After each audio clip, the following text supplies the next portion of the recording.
Hi, and welcome to Conducting a Land Search. My name is Jay Silverman. I'm the Massachusetts field agent with Land for Good.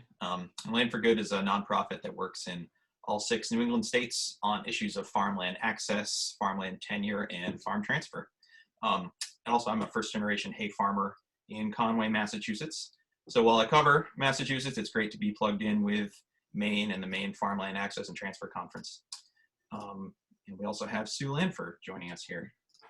Hi, my name is Sue Lanpher. I am the FarmLink coordinator for Maine Farmland Trust, one of the co-hosts for the conference. Maine Farmland Trust is a land conservancy, and we help protect farmland, farmland access, and farm viability, much the way that Land for Good does. So yeah, glad to be here. And since this is pre-recorded, we definitely welcome you to pause, rewind. If you need information on the slides, we can always happily share a PDF of the presentation. And Sue made a great idea too, that if you're viewing this on a phone or something other than a computer, you can always do screenshots if you need to collect the information. So definitely don't feel like you need to scramble and write down everything that's on the screen. Perfect. So I guess without further ado, I will start a screen share. Great.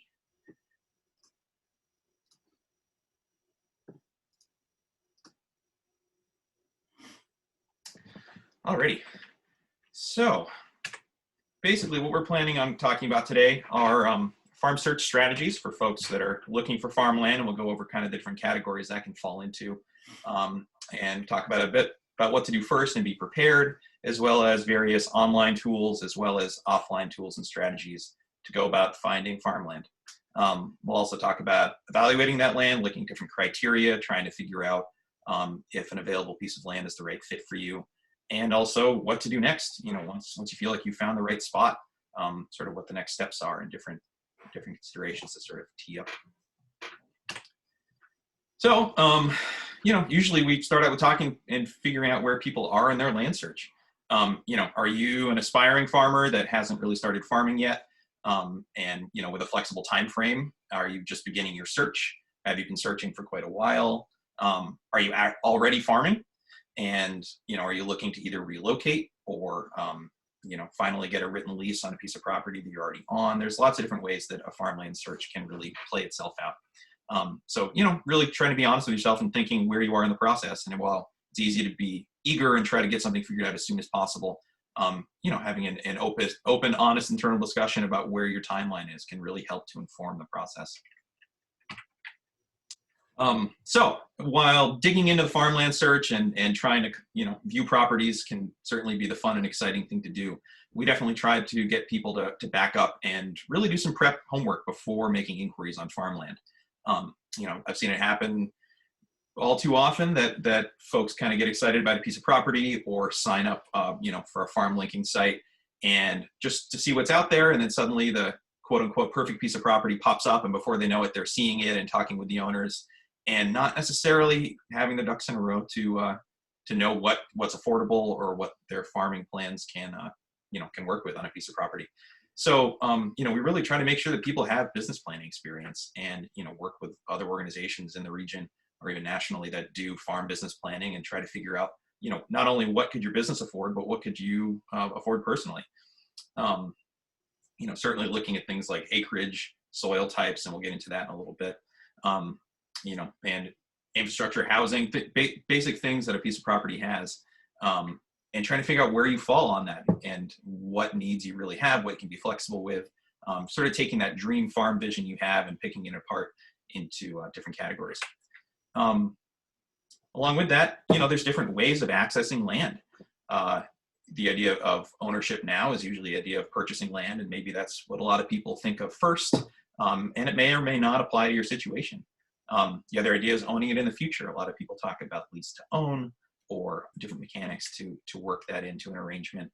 Sometimes being a successor in a succession planning type situation where you're taking over an existing farm from a retiring farmer can be a way to do that.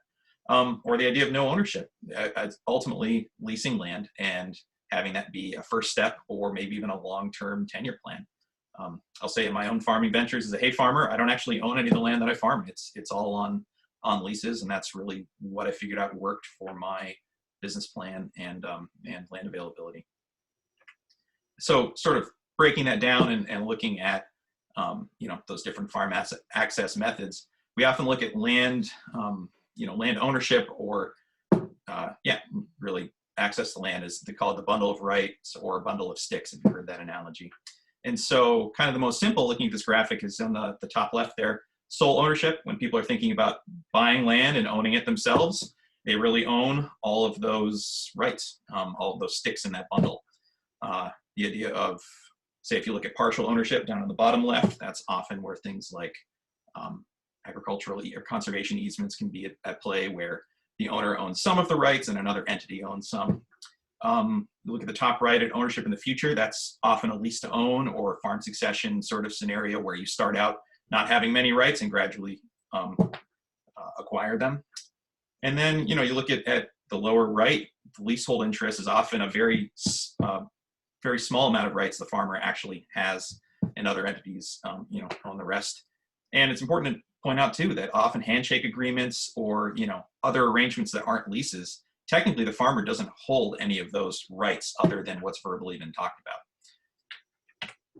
about.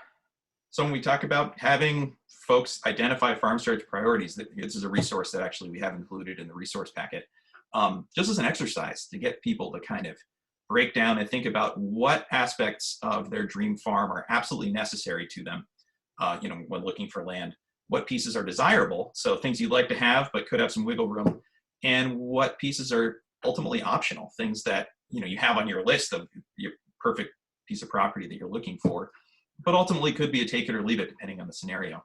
So this is a way of sort of having that dream farm scenario that sometimes can feel like you can't find the right property, and break that down into different categories.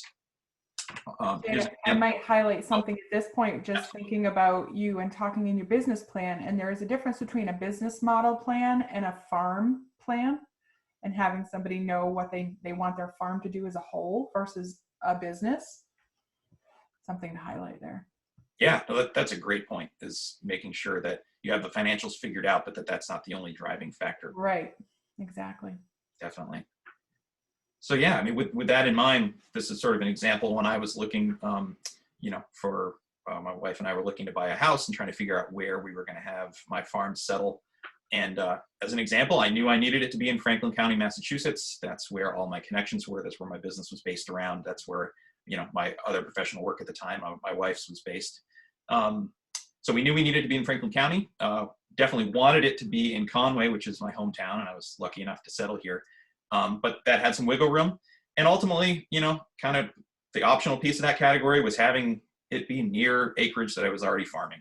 That was the dream, but, at the end of the day, that wasn't necessarily the biggest driving factor. So these are just some example categories, and same thing in the handout, but we really, encourage folks to brainstorm as many categories as feel applicable, and to try to, help categorize things, and to make that farm search feel a little bit more tenable.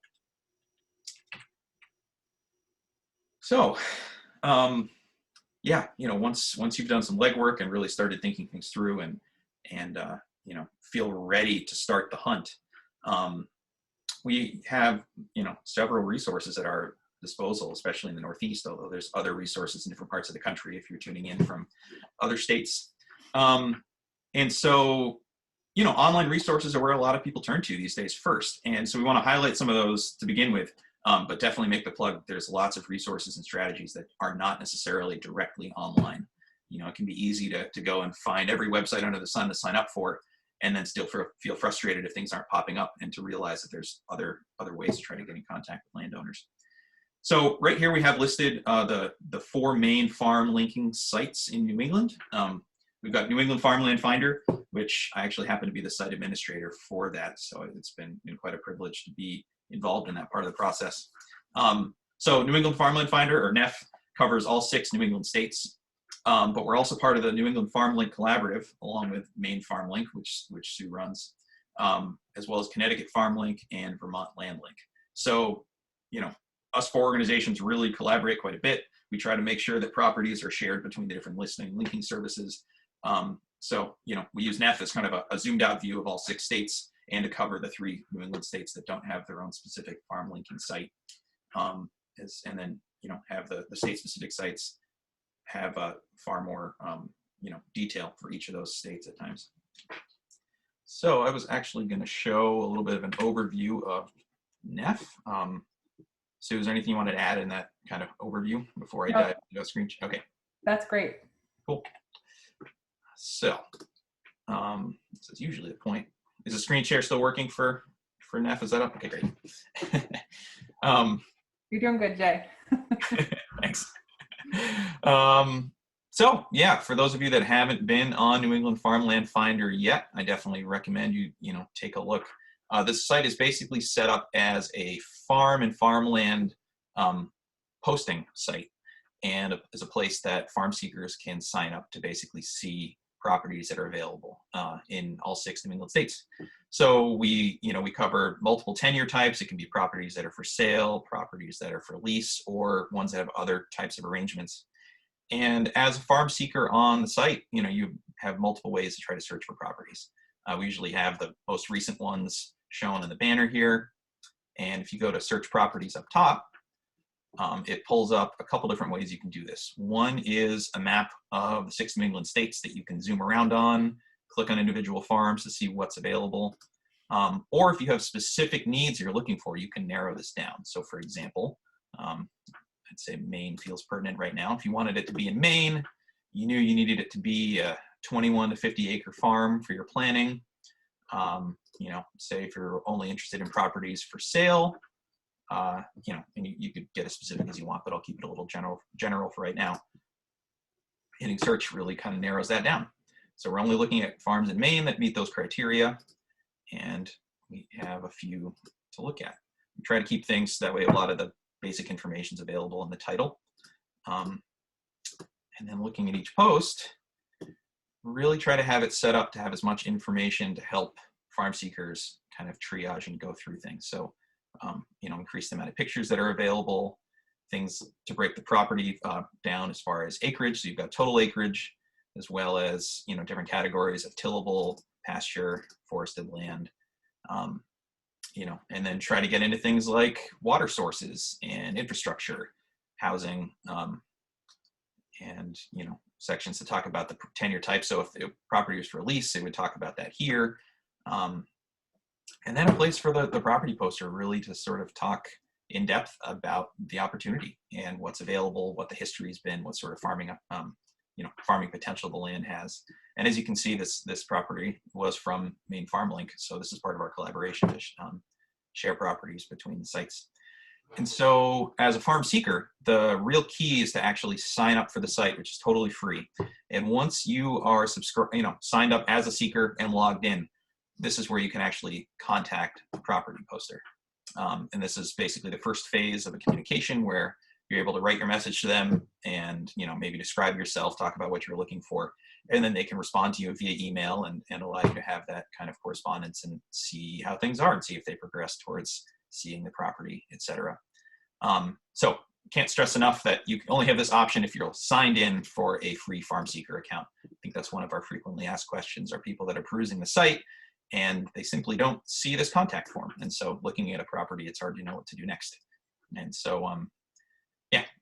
The other thing about being a farm seeker is that you can be subscribed to our weekly digest of new properties that pop up.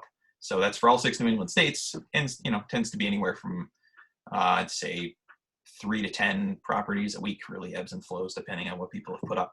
But it's a nice, easy way to get a single email a week that just make sure that you're in the loop of all new properties that pop up. Let's see here, from the landowner's perspective, or property poster's perspective, instead of signing up as a farm seeker, they sign up as a property poster. And so what they get to do is submit a property to the site. And I'll just show that so that way, at least as a seeker, you kind of know what their end of the piece looks like. So also sort of showing things from the landowner's perspective, or property poster's perspective, rather. Just figured could be a useful insight to those of you looking for properties, just to know what sort of process they're going through. Did want to show that we have this document for or resource page for finding farmers. So it's to help the landowner or property poster find you guys and things that they can do off of the site. We actually have a companion one of those for you that, as well as searching on the site, sort of other tips for finding land, a lot of which we'll go over here, but also some other ideas, some other organizations to reach out to. So certainly want to encourage you to take a look at that, which you can find under the Search Properties tab right at the top. So for land or property posters submitting a property, we have also a guide on creating effective farmland postings. And really what they go through is this whole web form that essentially spits out the overall posting that we showed a little bit ago, and has all the same criteria and really encourages them to give as much detail as they can.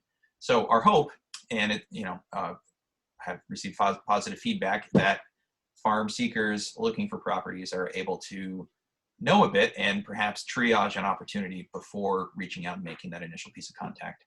And so our hope is that that, combined with some of the prep work we talked about, can put you in good shape to connect with somebody about that.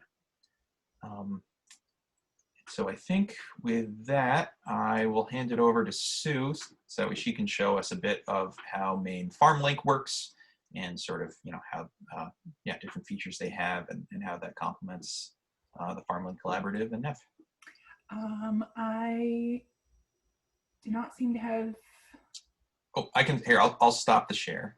Okay, maybe I need to share from my end. Here we go. Yeah, so I just wanted to highlight a couple of things while Jay was talking. It just made me realize the different programs throughout New England run a little bit differently. So that might be confusing to people. My program specifically, we have a place for the seekers to actually post their profiles. And to be able to see the properties, you don't need to join. You are able to see them openly. So that's just one thing that I noticed, just to highlight the difference between the programs, that there could be ways that each website is run a little bit differently. So hopefully that's not discouraging to people. They just need to realize that each program has its own ways of doing things. So this is Maine FarmLink. Our website has a lot of the same information. This is the homepage. We have some featured properties on it. We have our links across the top that are easy to navigate. If you are a farm seeker, you would look at the available properties tab. That's much the same as the NEF site. So easy way to look at the state of Maine, which is, pretty vast.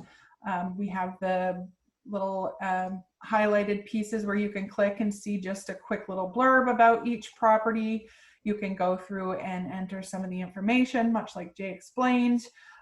Ours is not quite as in-depth as that site is, but again, you can narrow down by county, price, things like that. If you wanted to look at the individual property posts, you can go through and look at these thumbnails with a little bit of a blurb. So you can just, look through and see if something catches your eye. If something catches your eye, you can definitely click on each farm ID number. That will bring you to the full page that will give you the full information, bigger photos. Another thing I thought about, Jay, while you were talking, we rely on the landowners or their representatives, whether it's a real estate agent or what, to give us the information about the properties. We don't go out and gather the information like a real estate agent would. So a lot of times people might get a little frustrated in the difference or the fluctuation in information for each property. So just take that into consideration, that we draw as much information out of landowners and their representatives as we can. But each one, may just be different. Someone may not supply any photos because they don't have the technology to do it. Or some people have a real estate agent that they're working with and they have these glorious, very high resolution aerial photos and whatnot. So that's a really great point. Thanks for making that, because that's very much the same with NEF and the other, the other farm linking sites in the collaborative. We're not really able to vet the properties. We can go through it, make sure that things make sense. If they're giving an acreage breakdown that doesn't total up to the total acreage, or if there are other ways that they need to clarify, we try to reach out first and get them to update the posting before it goes live. But that's absolutely true. We're not able to have, individually view each property or make sure that everything is ground truthed. That's right. Yeah. So one other aspect that Maine FarmLink, you see the soil map, you can click on this and it will take you to the web soil survey, just so that you can do a quick overview of what the soils are in the area. I go into that a little bit more in detail later in the presentation. So just, that's one other thing to highlight. If you are a farm owner and you're looking for someone to come onto your property, whether you're looking to sell or lease or partnership, or you're looking for an apprentice, whatever it might be, you can look through our seeker directory. And so this is a place where farm seekers would fill out an application form. And I neglected to say there's an application form for farmland owners or their representatives. So there's also the application form for the seeker. And so this will give as much information, again, as they're able to offer or want to offer. Sometimes you will have a seeker who's very excited and they want to give any information that they can. And so, you know, they'll provide a photo of themselves. And we always encourage that because it does give a good first impression. So once you click on their person's name, it'll give you more information. It will give their past experience. We try to vet as much information as we can. Obviously, it'll show what counties that they're considering. Some people in Maine, it's such a long, vast state that people really do not want to be up in our northern part of the state. They'd rather be down south where the population is a bit higher. Markets are easier to reach. But on the plus side, up north, you've got some really nice farmland. So you really got to think about where you want to be in the state. So so these are just two things to highlight on the Maine FarmLink website. Again, the application form, just so you can see that too. It asks much of the same questions as the NEF application. Just all of your contact information, what counties you're looking for, what you would be looking for to do as far as enterprises, whether it is dairy versus vegetables versus grains, whatever it might be. Gives people a good idea of what kind of land you're needing, how many acres, organic, buildings, all of that good stuff. So yeah, that's a little overview of Maine FarmLink. Jay, I think I need to stop share. Is that you stop? I can start again. Stop share. There we go. We got this. Start share. No, thank you for that. And it just occurred to me too that I, really quick should show, if you're not signed up for the site at New England Farmland Finder, really sign up is in the top right corner. And if you're just poking around, you can look at properties, you just can't reach out to anybody about them. So with that, just the difference between the two sites, and that's great to point out so people don't get discouraged or get confused. Exactly. Alrighty. So, that's sort of the overview of some of the, listing and linking sites available in at least the New England region. There's definitely other sites in different parts of the country. And if you're someone, living in a different part of the country and you're curious what listing and linking sites are in your neck of the woods, feel free to reach out to us or, do some internet searches. They come up pretty easily. So, looking at sites online is really kind of the zoomed out stratosphere look at a farm search. It can be a really great starting place. And I think being subscribed to those sites can just make sure that something doesn't slip through your fingers if it pops up. But certainly we also try to encourage people not to stop there. There's other places online to look, places you can either post or be searching, plenty of publications and newsletters depending on your region. Craigslist actually can be a source of doing that, especially for short-term leases, but also sometimes, if you were to post an ad out there as somebody looking, there's plenty of people that peruse it that might actually be interested, that we're taking kind of a passive approach. And certainly, utilizing real estate professionals and, property listing sites such as MLS, Zillow, et cetera, can definitely be a useful part of your search strategy. So it's really just important not to rely on any one piece too heavily and to try to make sure you have a broad network cast. Some people are discouraged by it, but social media is another positive way to just keep in tune with what's happening. Absolutely. No, that's a great point. I mean, we're in a great day and age to be connected that way. And so Yeah. much of this happens through grassroots, and that can happen via social media. Yeah. Um, on the flip side of that coin, one thing that we do see a lot as well is um, there are a lot of landowners that don't turn to online means as their comfort zone. And, sometimes that's an age piece. It really depends. And we know people run the whole gambit of how technologically inclined they are, and that's not always a factor of age. But there are plenty of retiring farmers or landowners that don't that don't turn to their computer as a comfort zone. And so I've been in workshops with landowners, and I've heard people say, "Oh, nobody's interested in my farm. There aren't farm seekers out there." And I can usually hear the blood boiling from any farm seekers that I have talked to about that.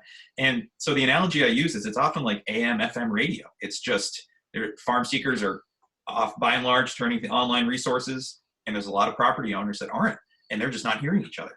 So the good news is, as a farm seeker, that puts you in a really good position to reach them in means and methods that a lot of those landowners are comfortable with.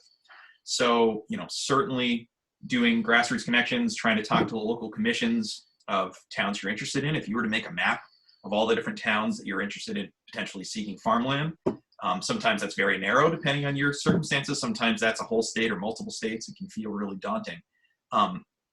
But reaching out to commissions or land trusts in certain areas that you're familiar with and seeing what they know, seeing what landowners they know, or what opportunities they may know of in that moment, or at least being aware of you for when one pops up and they can reach back out again. They've had their ear to the ground all around town. Absolutely. Yeah. And people love to talk about land, and especially on the land trust and other service providers, they're often working with landowners on other pieces, and sometimes either a succession or sale or leasing piece of that comes up.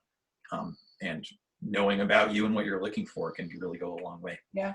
Totally. Even, talking to the tax assessor in a specific town, they visit most, or if not all properties, and, they may have talked to the landowner and know that they're looking to transition, or they're not. So it might answer some questions. Right. Absolutely. Yeah. And, certainly leaning on farm service organizations for the same thing, whether it's the USDA looking at the whole nation, extension services from different universities or other organizations, state-based agencies. Yeah, for the same reason. I mean, they're working with farmers, and they, even if it's not the primary reason for them being in contact with somebody, farmer or landowner, they may still be aware of opportunities for you. Definitely. So in order to do that, one of simple ways to do this is to actually promote yourself and make a one-page flyer. I have an example in the next slide, and we're happy to work with folks on that.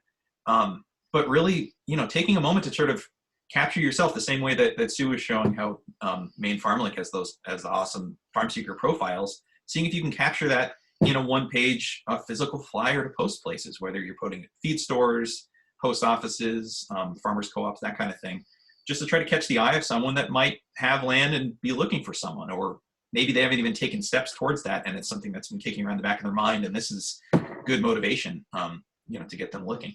And one of the advantages with that is sometimes you're not competing with someone else. They might not have really started the process yet, and they see you and they reach out, and then it's not a rush to see who can impress them the most or the fastest as far as getting a lease agreement or pursuing a sale, that kind of thing. Totally.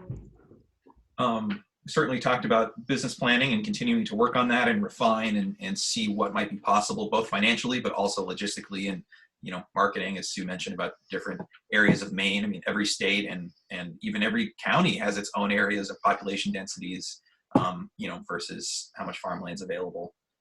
And, in the meantime, don't hesitate to start farming it at whatever scale feels right to you. I think too often we can feel hesitant to get going on a project, even if that's, getting a garden in the backyard, getting a flock of backyard chickens, trying out a really small scale vegetable plot.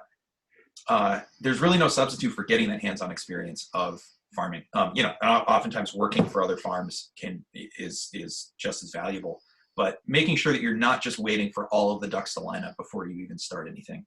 It helps mentally and helps with the psyche to feel that you're, getting to be involved before the right piece of land necessarily pops up.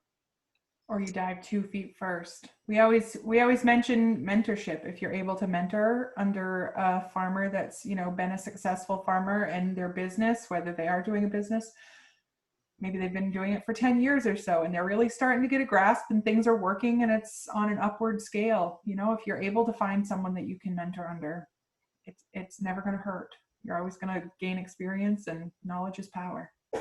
Absolutely. And that dovetails really well too with the idea of pursuing farm succession opportunities as a farm steward, where, I think many of us, myself included, were really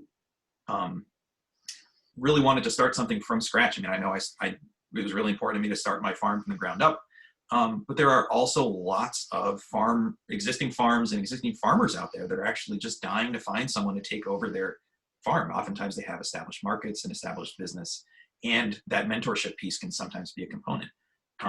So yeah, it's just a good reminder that mentorship can oftentimes turn into a land access opportunity. Absolutely. So here's an example, Secret Flyer. And so, yeah, this is just a way to catch someone's attention, have a picture about what the endeavor is looking like. And having those little tear off tabs at the bottom can be a great way for someone just to walk away with your contact information. And the other thing too is, because this is concise and one page, it can easily be made into a one-page PDF that can also be emailed around when you're looking to reach out to those other organizations and towns. Rather than feeling like you need to write the same biography in an email every single time and send them this block of text, giving them a one-page document that gives them a snapshot of you and is something they can share to other people is really helpful, and can really get that grassroots piece moving and make you stand out from other people, and perhaps put a face to a name, that sort of thing. So we have a few examples too, and if we're happy to help with that if anybody is looking for help on brainstorming this process or what to come up with. So we also, wanted to talk a little bit about looking at land and evaluating it, after you see or hear about an opportunity. And so, these are some of the main categories you can be looking at. Certainly, not only how much land is there, but what quality is it, what kind of soils you have to work with, what infrastructure is on the land or what infrastructure is possible there. And the housing is a big piece, which, is a big part of your search criteria too, of are you looking to relocate? If so, do you need there to be housing on the farm, or can you find housing elsewhere and commute to the farm, that sort of thing. And certainly financial considerations that we'll get into. So on the acreage front, it's easy to take someone's word at face value of how much acreage they have available. And if it's an entire property, on the deed, it's very clear how many acres there are there. But when you're looking to break that down into different categories of open land, forested land, is it pasture, is it tillable, that sort of thing, actually using some online tools to figure out specific acreages of different pieces can be really helpful. A classic example is somebody referring to the 10-acre backfield, which is what their parents and their parents' parents have always called it. When you go out there, you can see the stone wall is maybe 20, 30 feet into the woods, because every time they mow the field, they duck under branches and trees creep in. And it turns out that field's really only 7 acres. So knowing what you're looking at and working with, either before you view a property or after you do, and you're trying to kind of ground truth what we talked about. There's this really great tool called Google My Maps, and it's in the resource guide, but if you go to mymaps.google.com, it brings up this tool that uses the Google Maps interface, but allows you to basically draw shapes, measure distances, measure total acreage of different areas. And it can work as a cursory overview, and as well as making a detailed farm map for leases or rotational grazing or crop rotations, that sort of thing. So absolutely encourage folks to take a look at Google My Maps, play around with it, and by all means reach out if you have any questions about it. Happy to be helpful there. I'll let Sue talk. That's one platform I've never explored, so I'm intrigued by Google My Maps. I'd be happy to have a nerd out session about it at any point. Yeah. There's other acreage tools out there. I mean, I know. Oh, of course. Daft Logic is one people use a lot. And the really nice thing about the My Map suite is that it's all on the Google Drive, so you can share it with people and have multiple people edit. So for instance, if you talk with a landowner, And then you make the map of what you think they're talking about and what the arrangement you think they're talking about is, and then send it to them and say, hey, is this what you meant? And they can either say yes or no, or they can even edit it and send it back again. So it can help a lot in that kind of negotiating tool, especially in the land and time of COVID, where face-to-face meetings are even more difficult. Jay, you just taught me something. Likewise. All right. So yeah, Sue, I guess I'll let you talk a bit about looking at soils, which is kind of another piece of figuring out what's under your feet or what a property has to offer. Yeah, thanks. And just a disclaimer, I in no way am a soil expert or scientist or anything. These are just some things to think about when you're searching in Maine specifically. So using Web Soil Survey is another online mapping tool that is fairly simple to navigate for most folks that are computer savvy.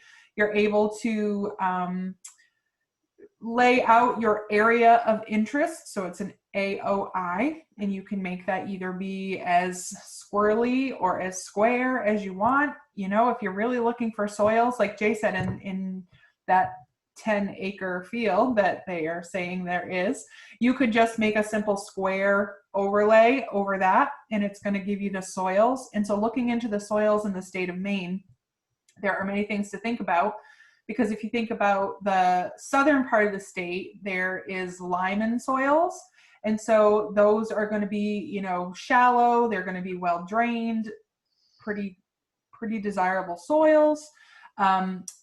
In the central part of the state, you're going to see that they're excessively drained Thorndike soils, so they're going to be a bit different. And then when you get up north, they're going to be moderately drained Param soils. So just knowing the area, again, where you're looking, what county you're looking in, whether it's down east, whether you're over in the mountains and the lakes, or up in Aroostook County, knowing what you're going to grow or what you're wanting to grow, and if it's going to grow in the type of soil that is in that part of the state. Those are all factors that you need to factor in back to that farm plan that I spoke about versus a business plan. So those are just a couple of things to know and look into when you're doing your search for Maine specific, but it's any state, like Jay said, any state is going to have its different types of soils. It's going to have its different type of population areas. So just looking into those things. And of course, things are changing. Climate change is happening. And knowing how to deal with that is something. Knowledge is power. Absolutely. And, using tools like the Web Soil Survey, or there's also the UC Davis tool, there's different ways to look at basically what's going on under your feet. And that can be a really useful way to ground truth with a landowner. It really depends what type of landowner they are. If they're somebody that's been farming the land for decades, they tend to know pretty well what the soil is and what it's capable of. Although if they were doing hay and pasture and you're interested in tillage and they've never put a plow in the ground, it's possible they won't actually know what's possible. And there's plenty of times where a non-farming landowner owns a property and they see an open field and they start advertising it for vegetables and all this other stuff. And, but they don't actually know what's going on below the soil. They don't know how well drained it is or how rocky it is, that sort of thing. And then, so trying to get some of that information either after you see a property or even before to help whittle down what's worth your time and energy to look at. And the other nice thing too is the Web Soil Survey tends to give an estimation of slope. So when you're looking at all of these properties from a bird's eye view on a map, everything looks flat. And then when you go to see properties, especially in New England, very rarely are they flat. So it can help to give some of that perspective. Perhaps before going and looking at something. And so again, I'll agree with Sue that I'm not a soil expert either. We do work with people a lot with these tools just to do some cursory looks at things and are happy to be of service if anybody has any questions on how to use them. I appreciate your farmer brain when you put your farmer hat on sometimes. And I think that's great because I'm not a farmer. I don't claim to be a farmer.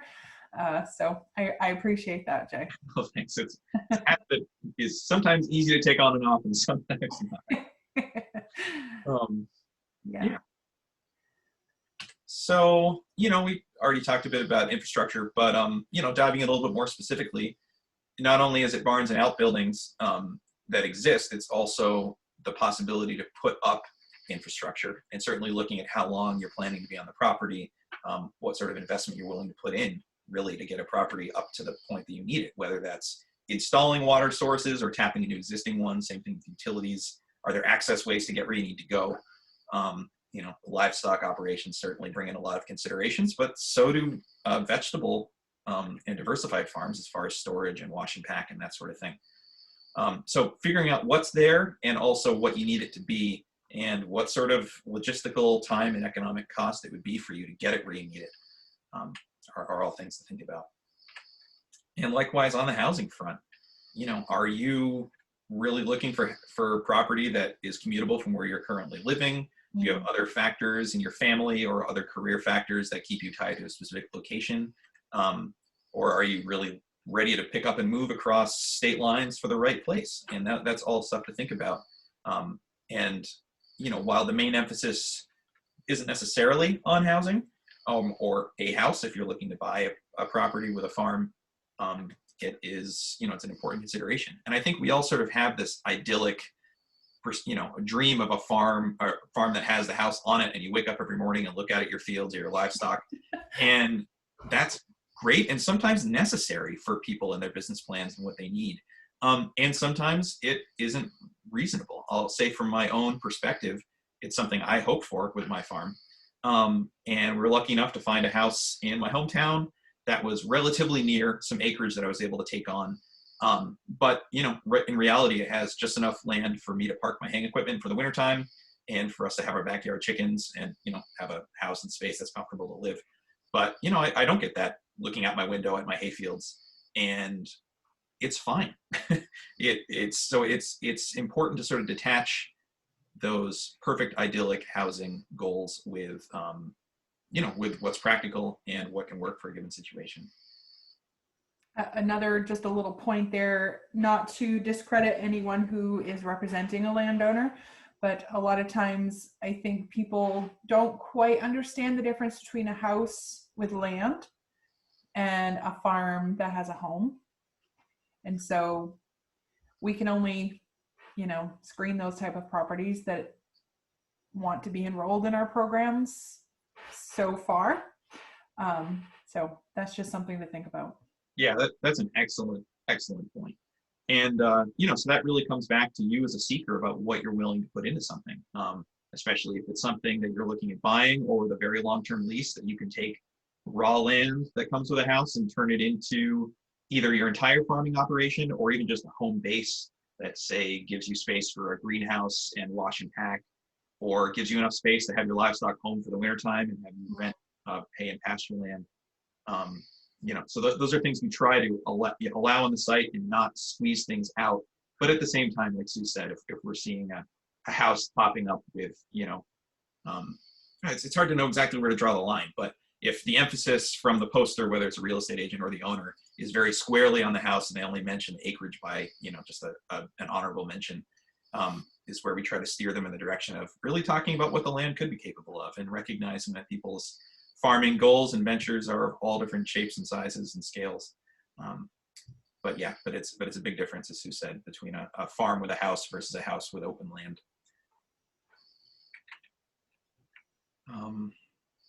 So I guess along with viewing the physical stuff, there's the idea of looking at the finances behind some of this too. And that could be, several webinars in itself, but we thought we'd do a little bit of an overview.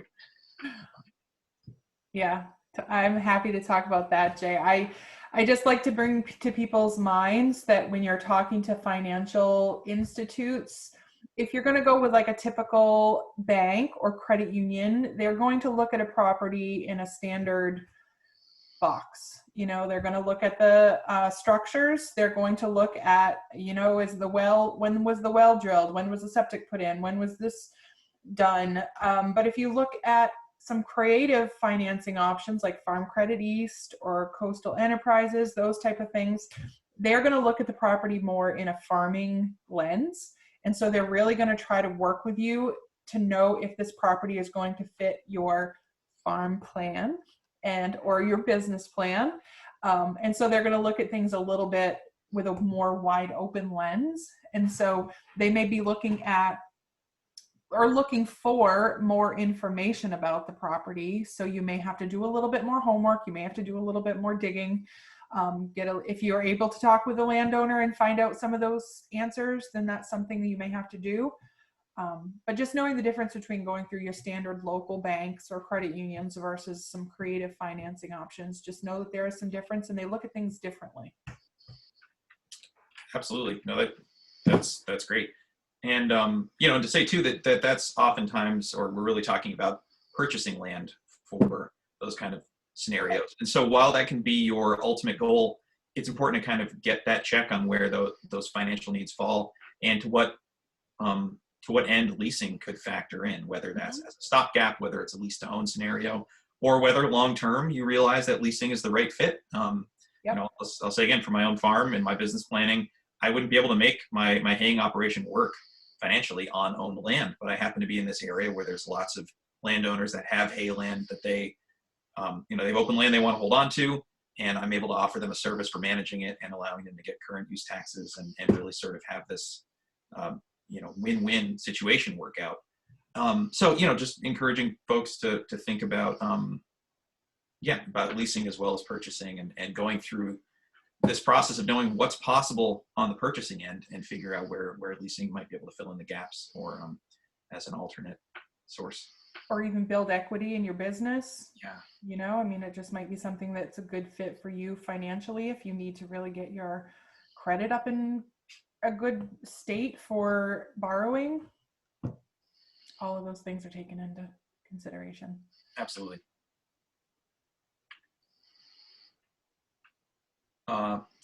We talked a bit about purchasing and there's resources on purchase and sale contracts and the right procedure to follow. We'll leave that for other presentations, but absolutely feel free to reach out if you've got questions there. Making another plug on the leasing side of things, it's really often important to get the lease in writing, especially if there's going to be a significant amount of time spent on the property or a significant investment put into it, or if it represents a significant portion of your acreage base. And so, there's the whole saying that an oral agreement is as good as the paper it's written on. So a handshake can work great until something goes sideways, and then you don't have anything to fall back on, really.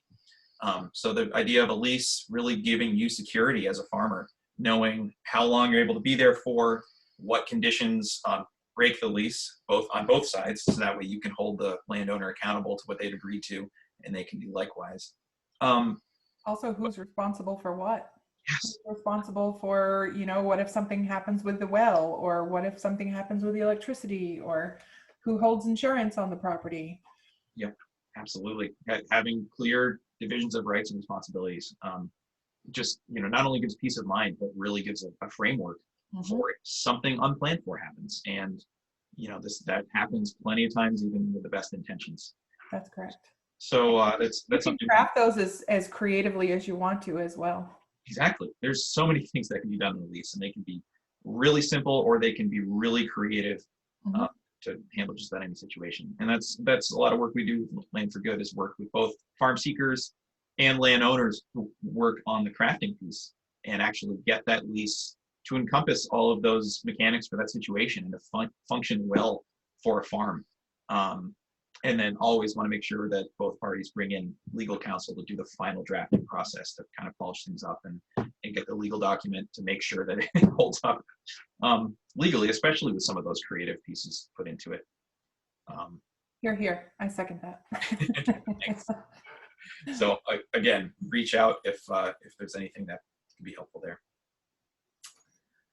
Alrighty. Well, we are nearing the end of this particular presentation. We do have a resource handout to accompany this in PDF form that has clickable links.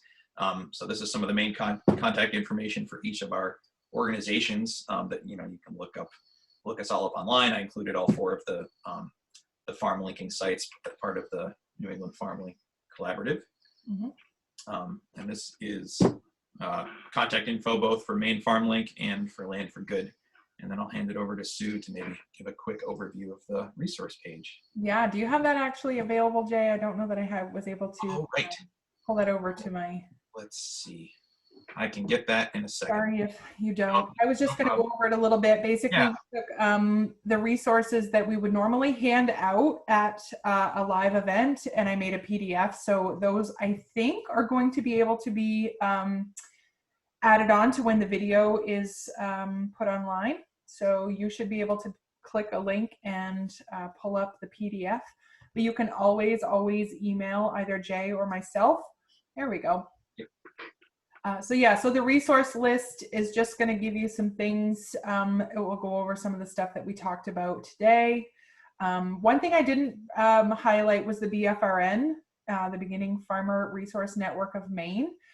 It's a collaboration of a lot of Maine's ag service providers, and we get together and we really focus on helping the beginning farmer in lots and lots of different aspects. So they're a great resource. Their website is just filled with knowledgeable links and information, and we send people there all the time. That next page is a list of our members. So there is the necessary, desirable, optional worksheet that Jay had used in the presentation. So you can print that off and have one for yourself. Some tips from Maine FarmLink about securing farmland, just thinking about things that you might need when you're going to do financing, gathering things so that you already have them available when the lender asks for them, whether it's your tax returns, your pay stubs, your bank statements, your credit history, all of those things. They're all going to be things that you're going to need when you go speak to a lender. We didn't really touch much on a conservation easement, but I know that's something that's usually brought up with anyone who is seeking farmland, or even a farmland owner that is looking to sell. So those are that's just a quick and dirty on a conservation easement. And if you reach out to anyone here at Maine Farmland Trust, you can reach out to myself. I will put you in touch and get you more information if you're looking for more information about an easement. Yeah, those are great resources. I need to refer to those as well for folks. Thanks for putting that together. Perfect. Thank you, Jay. You did an awesome job today. Thank you as well. You did too. And thanks to those of you joining us after the fact. It's like we made a time capsule. Perfect. Look forward to hearing from you. Likewise.